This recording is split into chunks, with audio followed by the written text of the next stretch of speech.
Hey, what's going on, guys? How's everybody doing this week? My name is Vince Casada, and I'm your guest host.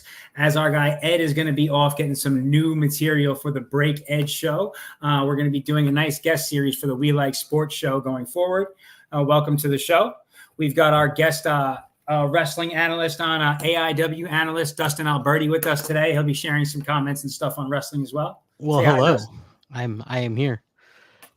All right. Awesome. Now, let me just get a look here. So I just wanted to give a quick shout out to some of our sponsors today. Let's just jump right in. We'll do it the right way. Make sure we get the first one out of here quickly. So if you guys are into working out like I am, I'm a bit of a fanatic with it.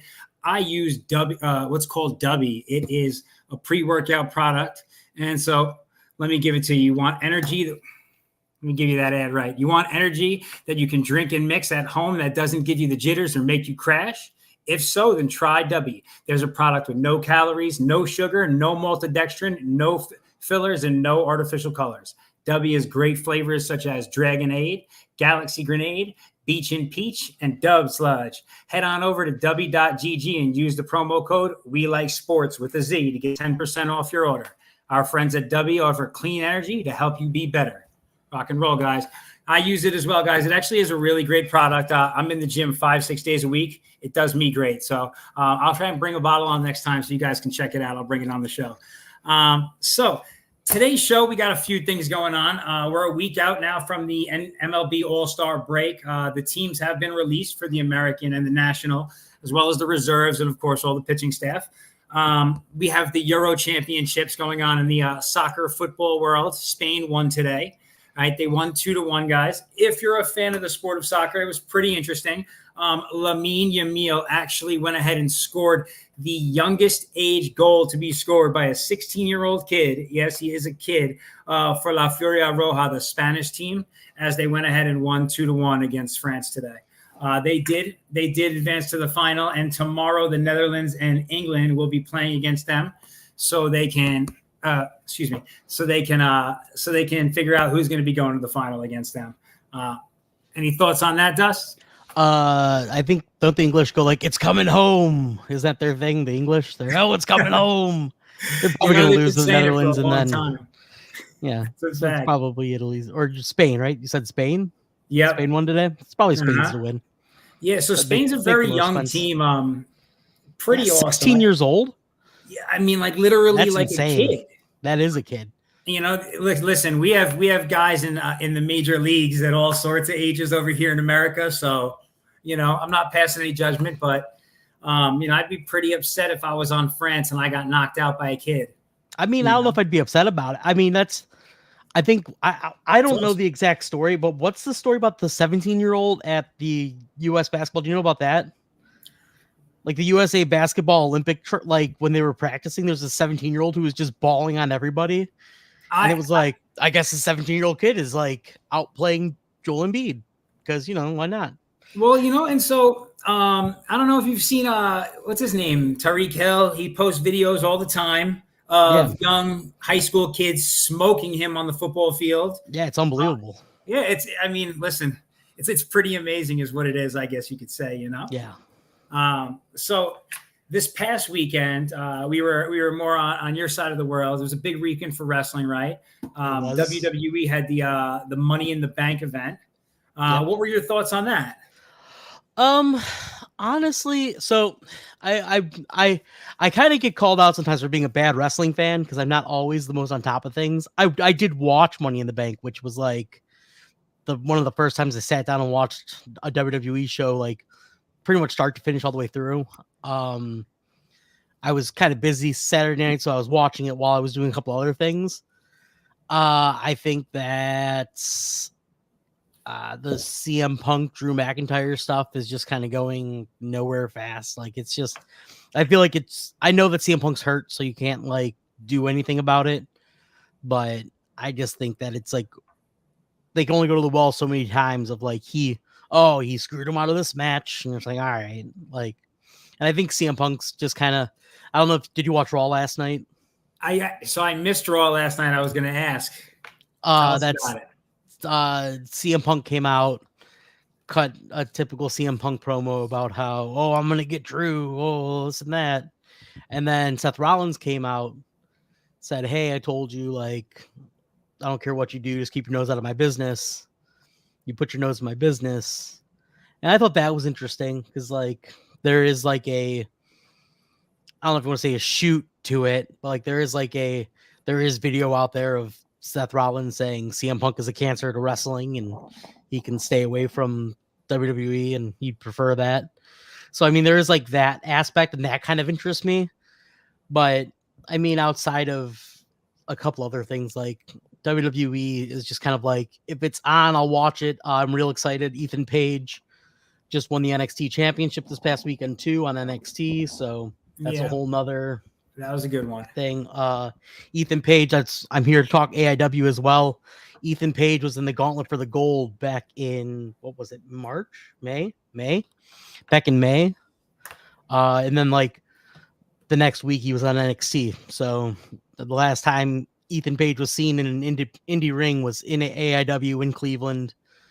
We got him there. He did that. And then we didn't know. And we had plans for our big show of the year this Saturday, Absolution 17.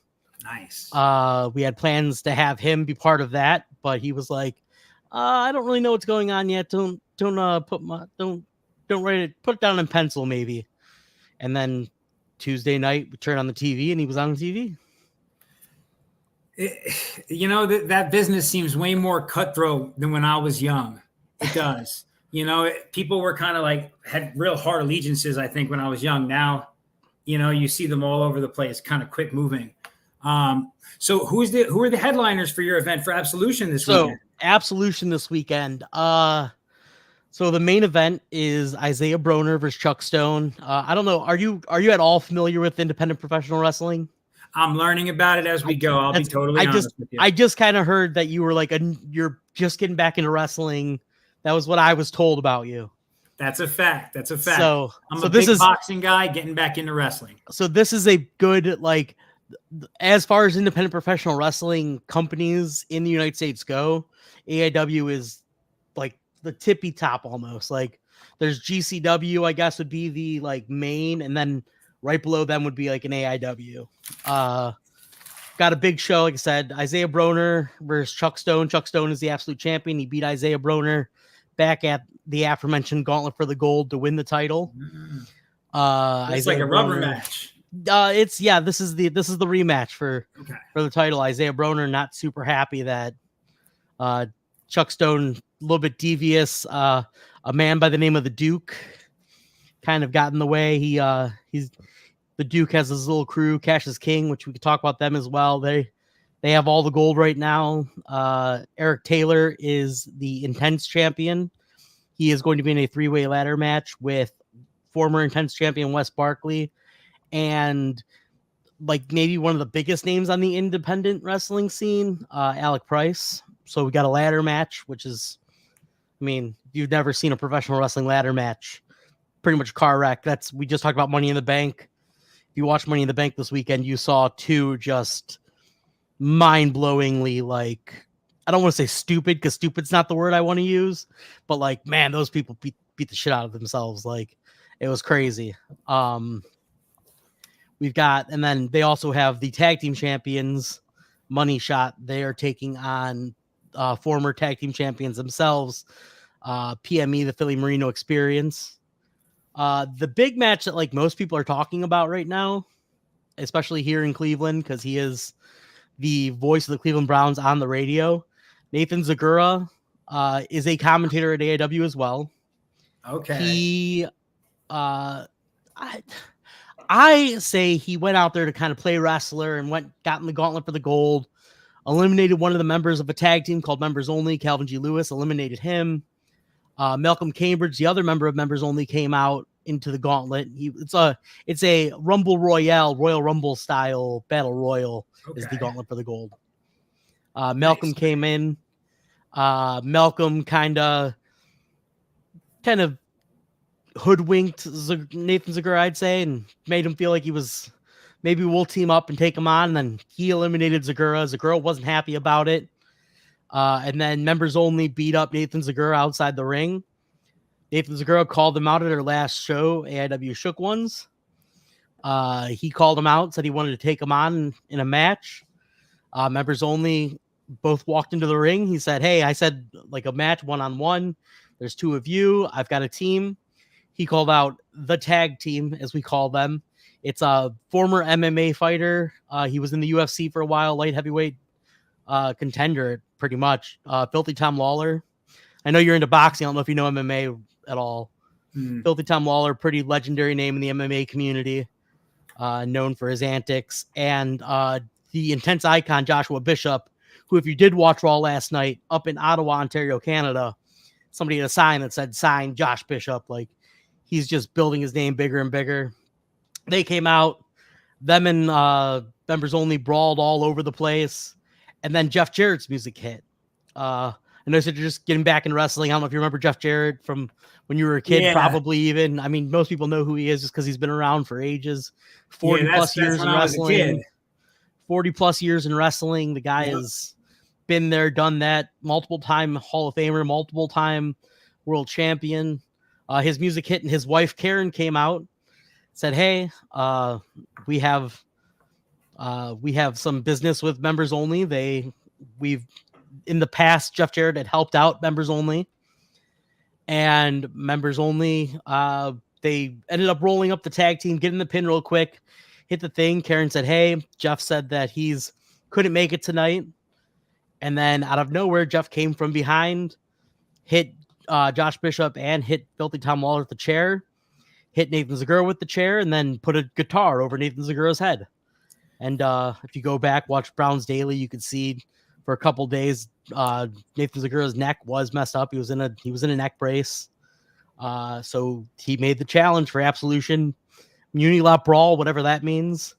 It's going to be Nathan Segura, the tag team of Joshua Bishop and Filthy Tom Lawler, and then Sam Hardway Holloway, who he's done a lot of extra work for WWE lately. He's just a really big young kid who came out of our school, 6+ foot, big kid. They're taking on members only, who I mentioned before, Calvin G. Lewis, Malcolm Cambridge, Jeff Jarrett, and he is bringing. Do you know who Satnam Singh is? I do not. 7'4", 450 pounds, literal giant. Was signed to an NBA contract for a while. Okay. He's the 1 in a billion athlete. I'm pretty sure there's like a Disney movie about him. I know who when you said the NBA contract, that's who I thought of. Giant Indian guy. He will be there as well. Okay. So we've got, like I said, we got Satnam Singh, Jeff Jarrett, Karen Jarrett, Danhausen. If you're an AEW fan, you know who Danhausen is. This is going to be a spectacle. It's going to be a crazy night. It's our biggest show of the year. Okay. So this is like our WrestleMania. WrestleMania for AIW. This is the AIW WrestleMania. Okay, that's awesome. So that's a good way to put it. So, I'm going to direct some people, on our socials. We'll direct them towards AIW for this weekend to check that out. I'm going to check it out myself. My wife and I were watching the Money in the Bank match this weekend, and I was saying to her, I grew up in martial arts and boxing, and I'm saying, listen, I know everyone says wrestling fake and this and that. And I said, I don't care how you put it. When you fall 8 feet onto an aluminum ladder, I know that hurts. It hurts your body. I didn't want to say they were stupid for doing it, but there were some very punishing moments. Punishing is a very good word for it. That was kind of the theme, I think, for Money in the Bank, was that there were a lot of mishaps. A lot of, like, if you're a big wrestling guy, a lot of my like hardcore wrestling fans were like, "Whoa, did that really happen?" Saw little stuff. And then there were just a lot of those like, oh, did they really, like, the way certain people fell in those matches? Like, you can't, you can only control so much. You can only control so much is what it kind of comes down to. That's a fact. That's a fact. I was talking about that earlier today at work. A guy who I work with likes wrestling, and he'll come up and talk to me sometimes. He was like, hey, I saw I didn't watch. I heard there were a bunch of like botches is what they call them in wrestling. And I was like, yeah, I said, but you got to remember, like, they're like in a ladder match, there's only so much you can kind of control, especially in a ladder match. And then a couple other things, it's like a little miscue, but like, to me, there was nothing glaringly bad that like I would more make fun of. Yeah, exactly. I liked it. It was kind of like really, but it was cool. I enjoyed it, like this is the thing, you know how I got back into it. Part of it, obviously Peyton, Ed, the guys. Yeah. And then of course I got Peacock, right? And when I got the Peacock app and I was like, oh, well, all the premium events are free on here. So I just started watching them and I was like, honey, I'm not going to lie. This is really entertaining. And then after a few of them, my wife watched it and she's like, honey, are you going to put on the WWE stuff? And I'm like, I guess so. That's good for you. My girlfriend hates it. So it's kind of funny, Well, her best friend's a boxing person. So, so she's got a little bit of a. Yeah, we get her around that stuff, which isn't too bad. So moving on from that side of things, that wasn't it. Listen, I think you made a great point. CM Punk, Drew McIntyre, there's really nowhere for that to go at this point. Until CM Punk gets healthy. And even then, like, how many matches can you do CM Punk versus Drew McIntyre? And they go the CM Seth angle. Yeah. That could be awesome. I'd be more into that than the Drew stuff at this point. Yeah, Drew is big. He's strong, but like he doesn't carry a storyline well. He's not that guy. You say Drew's big and strong. I want to just point out, we were talking about this on Saturday night, actually. Drew McIntyre is so big. I cannot begin to tell you how large that gentleman is, like, in person. Like, I've been in like the same room as him, and he is so big, like unbelievably big as a human being. He looks like an offensive lineman shredded. Yeah. Like, he's so huge. Like, what is he, like 6'8", 6'9"? Yeah. Guy's massive.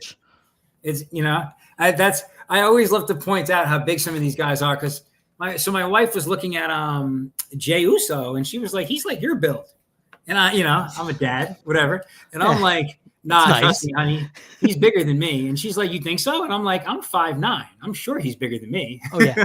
Yeah, he's what is it? 6'3"? Yeah. He's like 6'3", 220. Yeah. He's the smallest guy in professional wrestling is a monster now. That's we always joke about too. The guy who everybody thinks who don't like, Billy Gunn, to me, is the epitome of, like, we all grew up watching DX and we saw Billy Gunn, Mr. Ass, like, oh, that guy, yeah, he's a big guy, sure. But you see him in person too, another just massive human being. Like, he was a small guy back then, but he's so big when you get near him in real life. I think it's really what's made this sport, I guess, continue to excel. The wrestling as like a sports entertainment continue to excel and grow is where there were big guys before, and some of them were athletic, some of them were not quite so much. Now they have these behemoth men, but they're all so athletic too. Yeah, that's so they can do so much. Part. Guys like Bronson Reed, even a guy like Braun Strowman, like, they're huge, but they're so fast. Braun Breaker is just so big, but I mean, like, his dad and his uncle are very similar to that. He looks like you remember when the NFL was fullback oriented. Yeah. He looks like a Mike Olstadish kind of guy. Yeah, he looks like he could be a fullback. Yeah, he's just got that kind of natural thing. So that's pretty awesome. All right, so we do got to keep it moving a little bit forward here. I do want to just plug this real quick. So I don't know if you guys have had a chance to check out MyBookie. If you go to mybookie.com, that is one of our sponsors. And of course, for the Euro Championship 2024, you can get some of the best odds in sports, and they do match your deposit up to $1,000. So check out mybookie.com and use the promo We Like Sportz with a Z on the end. Thank you. All right, so guys, moving on. And this is actually perfect timing. You said you're from Cleveland. I did not know that, but it's good to have a Cleveland guy on here when we talk baseball. Yeah, because we're the best team in the American League. I mean, beyond a shadow of a doubt, I'd say top 3 in baseball. I think Phillies are 1, 2, or 3 as well. Right, they're in the National. Yeah, and I think Cleveland or the Orioles in any 1, 2, and 3. Those are the top 3 teams in baseball to me. I mean, for pitching, hitting, I mean, just they got the complete package right now. Cleveland, it's honestly All-Star. It's a what was that? What they sent something like 5 players to the All-Star. 5 players to the All-Star game right now. I mean, honestly, probably should be more. Like I'm not just saying that as like a Guardians fan, but like our bullpen is so good. The fact that only our closer made it to the All-Star game is just atrocious. Like So we're listen, when we're Peyton so good. texted me, Peyton said, I said, you know what? He knows I was born uptown New York. So I'm he sorry. knows I'm going to bring up the Yankees. But he said, make sure you don't forget about the Guardians. And I'm like, and he said 5 players. In my mind, I said 3 of those must be pitchers. You would think. And then I looked and I was like, I couldn't, I did the Joe Rogan face. It's crazy because so like Stephen Kwan definitely has made that leap forward that everybody was hoping he'd make last year. He's hitting with a little more power. His batting average is the best in the Major League Baseball. He's the best left fielder out there today. Like Golden Glove 2 years in a row. He's unbelievable. Jose Ramirez, perennial all-star, like just set him up every year. He's just the best. And then our 3 reserves. Yankee, I'll be honest. What was that? Jose Ramirez, since the first time I saw that guy, I thought he was supposed to be a Yankee. He probably should have been, but he did the thing that I think more people should do and took. He didn't take the most money he could. He was happy in Cleveland. He knew what he wanted. He was raising a family here pretty much. Like, let's stay here. Let's stay home. Let's see this thing out. You mean you see guys look amazing. I mean, honestly, listen, going into the All-Star break, as a Yankees fan, listen, we've got some good hitting on the team. We've got some highlights, but we've become so inconsistent. I mean, getting swept by the Reds, like there's things happening that we lost to the Tigers yesterday. And it's going to happen. That game, honestly, I was a little shocked by that one. I'll be honest, but they came out smoking hot. They put up most of those runs in the first 2 innings, right? Yeah. 3 innings. But Cleveland's trajectory is this way, right? You guys are going towards the sky, and the Yankees look like we're going downhill. It's honestly, so you can't watch any sport without hearing about. You can't watch any sports TV without hearing about the Yankees. They're that team. That's what people talk about. It's what gets ratings. But I mean, it just really goes to show that you can have all the money in baseball, and it's really not like the Phillies. Yeah, they spend money, but like they're not spending the same money the Dodgers are. But who's the number 1 team in the National League? Like the Guardians they're not even close to the amount of money that the Yankees spend. But like, who's the best team in the American League? Like it's good to see that things have kind of, not that it's the Guardians isn't necessarily like an outsider in the situation. The Phillies maybe a little bit more. Like the Guardians are pretty consistently always going to be like first or second in their division, probably a wild card team if at the least. Like that's just kind of always where they land. But the Yankees are always expected to just win the division. Yeah, that's just the plan. And it's a really tough place to be because, I mean, first of all, Baltimore is Baltimore right now. Yeah, they've got a great bullpen. They've got tremendous hitting. They've got great fielding. I mean, it's a complete baseball team. The Red Sox, they're not the best, but their slugging percentage is better than 90% of baseball. Yeah. And that's dangerous when we can't, when our pitching is just not where it was. So we're in a pretty tough place as the Yankees, we're definitely not the top of our division, of the American League by any stretch of the imagination at this point. That's the top 3 has basically been the Guardians, the Orioles, or the Yankees. Like that's been the top of the American League all season. Yeah. One team takes the lead, the other team takes the lead. So at least the Yankees are up there, and like they're going to make the playoffs. There's no way that I don't think the Red Sox are going to go on that run to take them out there. I don't really see any other team. I don't think any of the teams in the Central, like unless the Twins decide to start playing baseball, like the Twins have supposed to been playing baseball for the last 5 years when they were supposed to be good. Like unless that ends up happening, I don't see. So I think the Yankees have a real good chance of at least making the wild card spot. I do too. At least. But they'll probably end up winning the division. I think that they'll end up kind of I don't know if the Orioles will end up losing like speed, but I don't know how prolonged the Orioles can keep it up. There's a good point to that. And so I think that this is kind of what's big for the Yankees right now, is that we are on that kind of downturn at the moment before the All-Star break, which is, this could be good. You know, a lot of times teams go into the All-Star break hot, they come out and they cool off.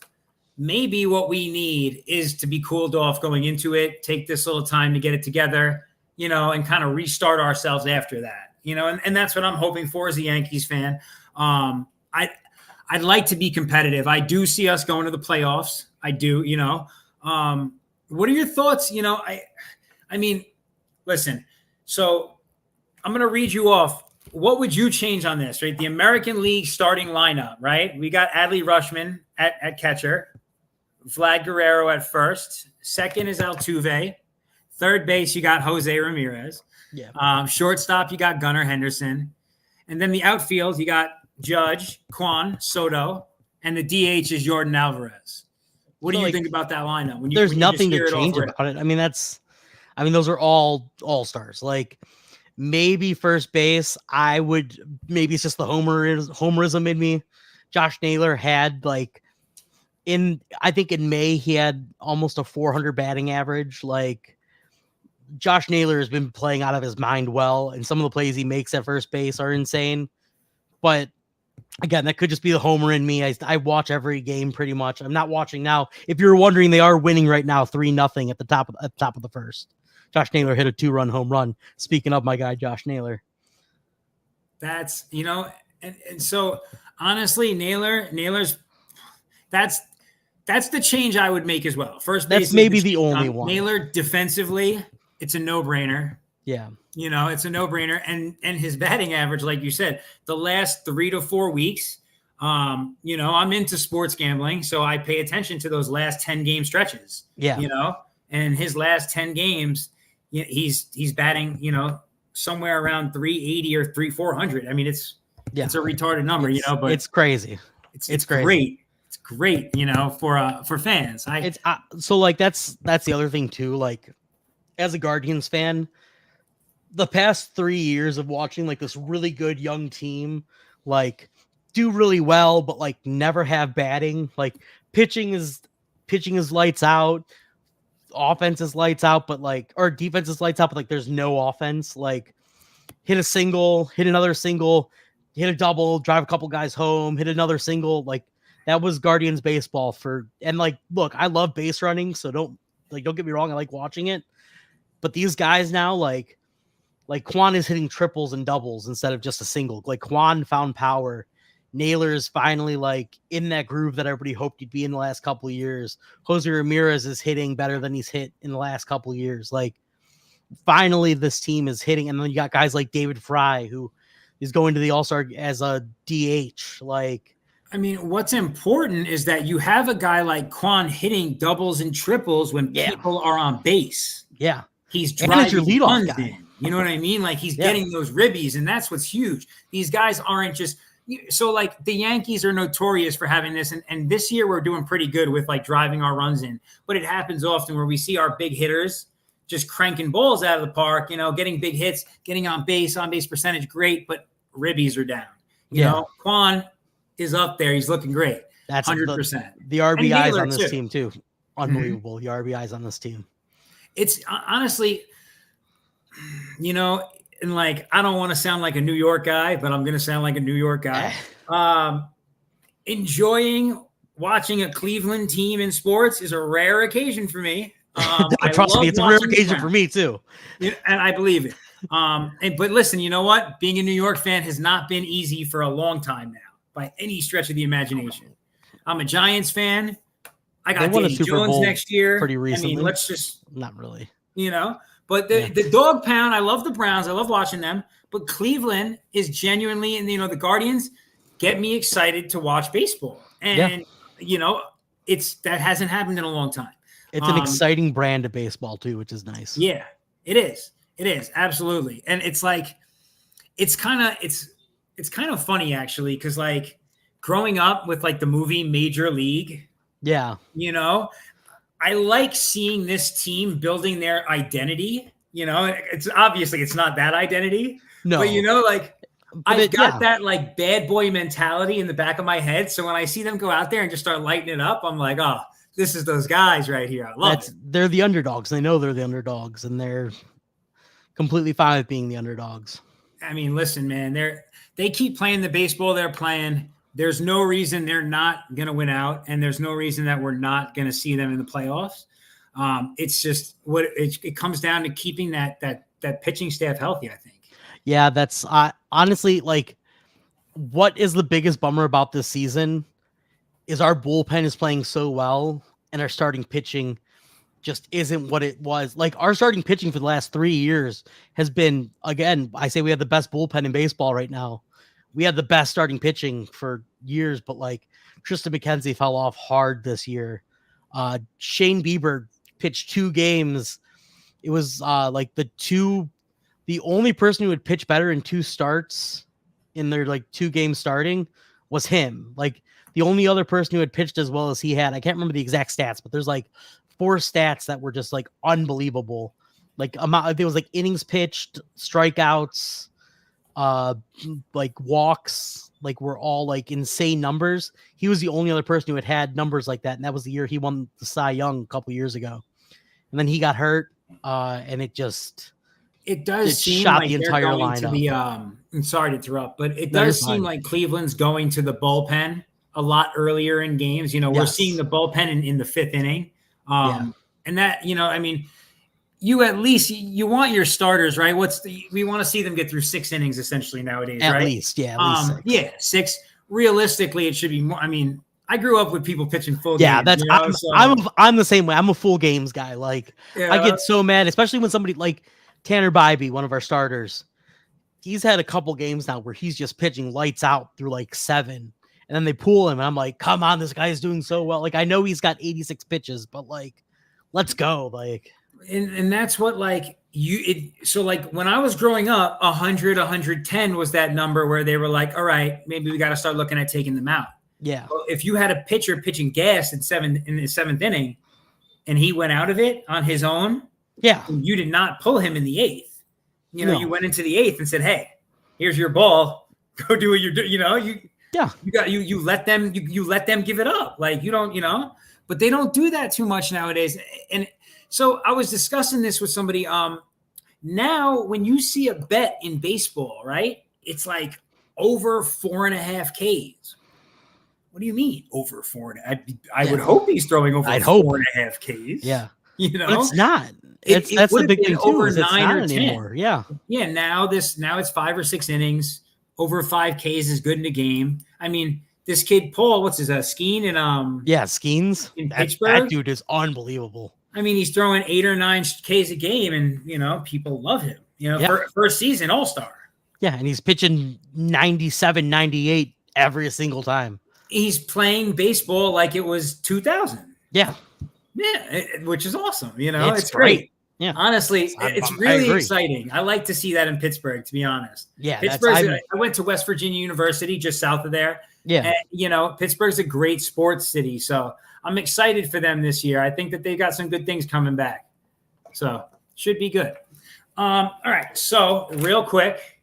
Now, the next thing I did want to touch on, this is my favorite part of the day. This is really why we call it Vinny's Corner. Just a little quick run through on the boxing from last weekend. So guys, here in Vinny's Corner, we like to talk about a couple of things after a weekend of boxing. Whose stock is up and rising, who stayed about the same, and whose stock is way down. Of course, that's the big thing for this week. So last weekend, there were a lot of fights. There was the WBC lightweight champion putting his belt on the line, and he needed to make a statement. This is Shakur Stevenson. Shakur, your stock is way down, brother. So they went ahead and cherry-picked an opponent that they thought would be the right opponent for him. And then he went ahead and he competitively fought that man for 12 full rounds to a decision. So unfortunately, at this point, his stock is way down in the game. You know, I'm hearing people talk about, and I don't know if you're a fan of boxing at all. I'll watch it if it's on. Recently. But there's like boxing kind of. I used to love MMA, but then it got like oversaturated. Like I can't, like I have a hard enough time watching wrestling every week, at least once. You have maybe. to pick one. And it's like, there's so much boxing. There's so much, like, it's not even like, and like with at least MMA, like there's the UFC and like, that's that. Like there's so many different leagues. There's so many different champions.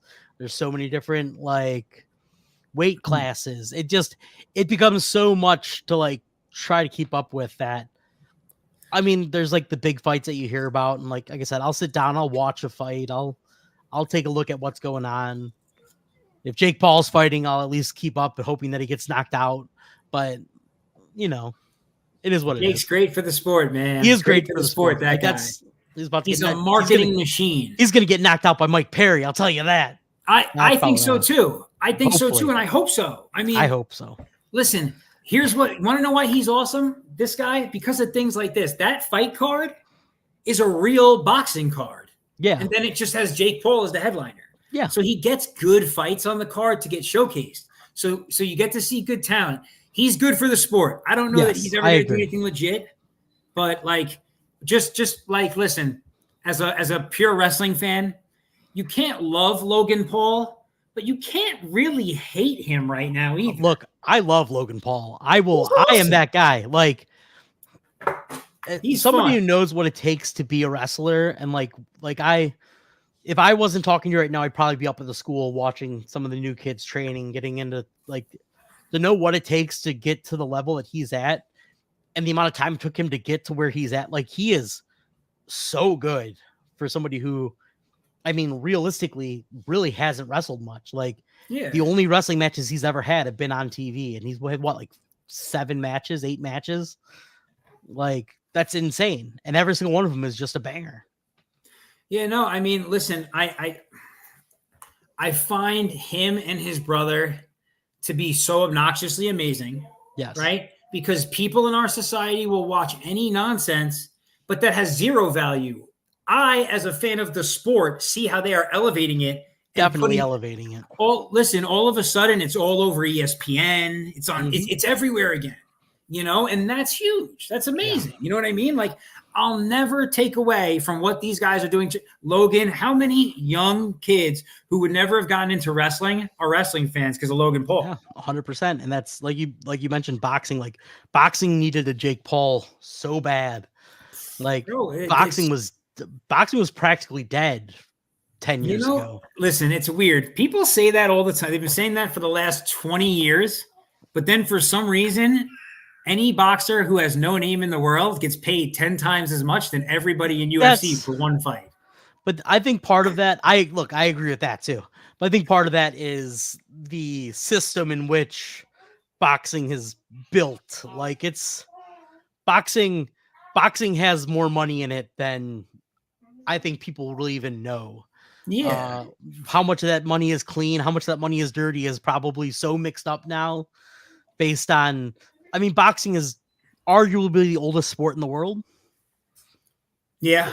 Like, and people have been betting on it ever since. People have been getting paid in it ever since. People have been throwing fights ever since. People have been like, boxing has had the ability to grow into the sport it has because it isn't a sport that was invented in 1993 like MMA was. It's not a sport that was a carnival act in the 20s.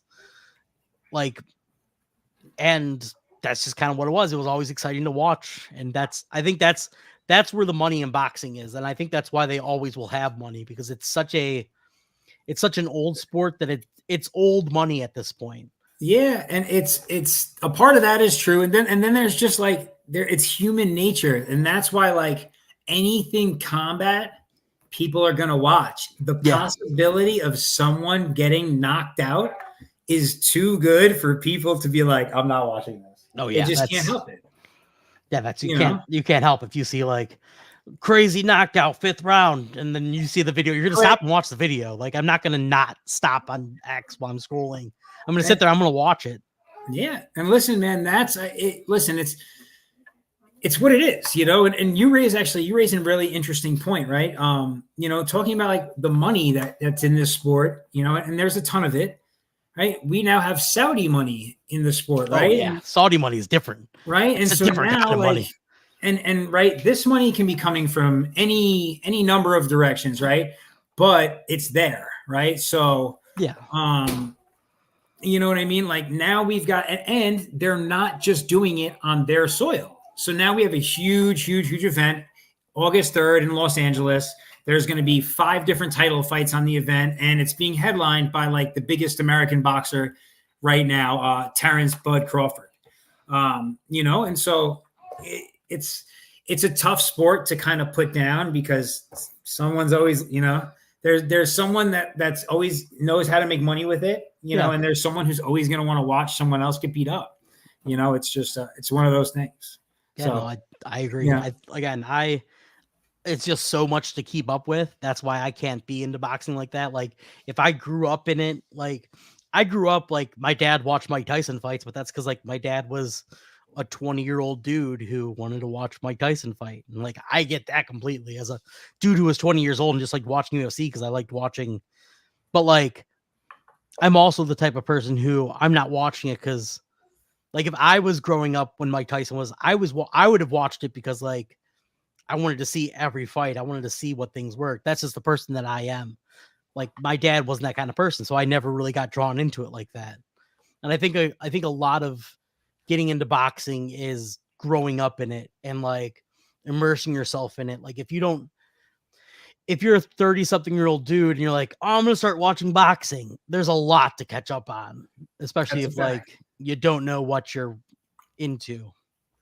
Yeah, you know, and that, I mean, listen, it's like anything else. I think that sports have become such a big thing now, right? In our country, sports entertainment, sports, whether it's the NBA, whether it's the NFL, fantasy leagues, basically each sport, you know, has become its own entertainment hemisphere or you know, like, you know what I'm saying? Like stratosphere, almost like it's its own thing. It's like its own bubble that they can do for the whole year. You know, and so they've now got ways for people to be engaged in NFL stuff, you know, 360, 24/7, 365, you know, and they're doing that with all sports now. So because of that, you kind of got to just pick what you focus on, you know, like you and I, right? Yeah. You know what you know about the sports that are around you, and it's still interesting to watch. I'm going to know my team sports, but boxing is that thing for me where wrestling is that thing for you. You know, you can only give that energy to one you can, one sport. Like I love football. I watch all the football. I'll play fantasy, but like at some point it's like I watch the 4 games that are on. I watch the 1:00 game, which is usually the Browns game. Watch that 4:00 game, watch that 8:00 game, watch the Monday night game. I'm not the type of person who wants red zone so I can watch every single game. That's just too much. Yeah, no, I can agree with you there. So listen, guys, just as a quick little plug. So if you are into watching sports all year round, whether it's baseball, basketball, football, hockey, take a look at the Snooze You Lose show. It's one of our podcasts now, actually. It's a great show that you can check out on We Like Sportz PC.com. And you can also take a look at our articles there. You'll be able to see that every Sunday morning. You'll see a weekly pick from our guy, Joe, the Black Bookie, and you'll be able to get all the information there. So it's definitely something to check out. Check us out on our website and definitely check us out on the socials at We Like Sportz Show, SHO, and We Like Sportz PC are just a couple of the handles. So if you want to check us out there, definitely follow up with us on the socials. I just wanted to say thanks for everything, guys, for checking in with us on my first show. Dustin, is there anything you wanted to communicate to our audience about Absolution for this weekend before we go? All right, let me throw the final plug out there. So Absolution this Saturday, July 13th, Temple Live, Cleveland, Ohio. Tickets still available. I think the floor premium seating is sold out. So all we have left is the general admission, or if not totally sold out, I think we only have like five premium seats available. I know it's like real low. If you can't be there live, you can watch us on Triller TV Plus. If you get a Triller TV Plus account, I think it's $5.99 a month. You get AIW, GCW, Bare Knuckle Fighting. They do all their shows on Triller TV Plus. It's all included in that $5.99 a month. If you like boxing, there's different stuff every weekend. It's not just professional wrestling. Yeah, check that out. 7:30 on Saturday, July 13th. You'll hear me do commentary if you watch it on Triller. Like I said, we've got championship matches, ladder match. Nathan Zagura, Cleveland voice of Cleveland Browns on the radio. He will be there wrestling. Satnam Singh, Jeff Jarrett, Dan Housen. It's got everything. And then if you can't make it for that, if you're in Cleveland SummerSlam weekend, the August 1st, that Thursday, AIW Against the World, big names, Kenta, Heath Slater, who else we got coming in? Anthony Green. It's going to be even more people that we haven't announced yet. Real big announcement that I'm really excited for coming up soon on that show. We're running that Thursday night. And then I don't know if it's officially been announced yet. I know that it's been talked about in at least the AIW Discord. Guardians are now 4-0. We are going to be doing an outdoor show on West 6th Street in Cleveland, Ohio, August 3rd, before SummerSlam. West 6th Street is doing a big wrestling tailgate celebrating SummerSlam. We'll be set up in the middle of the ring or in the middle of the street. Ring will be set up, different matches going on all day. Come on out to that. That's amazing. Yeah, that's like I said, so this is like our WrestleMania. We're throwing everything out there. We've got that. We've got Absolution. Like I said, we got Against the World August 1st. We've got AIW. We do Wrestle Ragers coming up. Wrestle Rager is like it's a party. It's at this like divey punk bar. We set up in the backyard of the punk bar. It's like a parking lot that they have back there. It's one of the craziest shows. It sells out instantly pretty much every year. Pack like 300 people back there, sweaty, outdoors, hot show, drinking alcohol. Kind of in short, this is the summer of AIW wrestling. Yes. Check these guys out on the socials at AI Wrestling. There you go. Yeah, at AI Wrestling. And guys, follow us at We Like Sportz with a Z, show SHO, We Like Sportz PC. And you can always follow me at Vin QUEZADA1 on X for all the latest in boxing. Thanks a lot, guys. Dustin, really appreciate your time. Yeah, it was great being here. All right, brother. Speak to you guys soon. Check in next week on Vinny's Corner.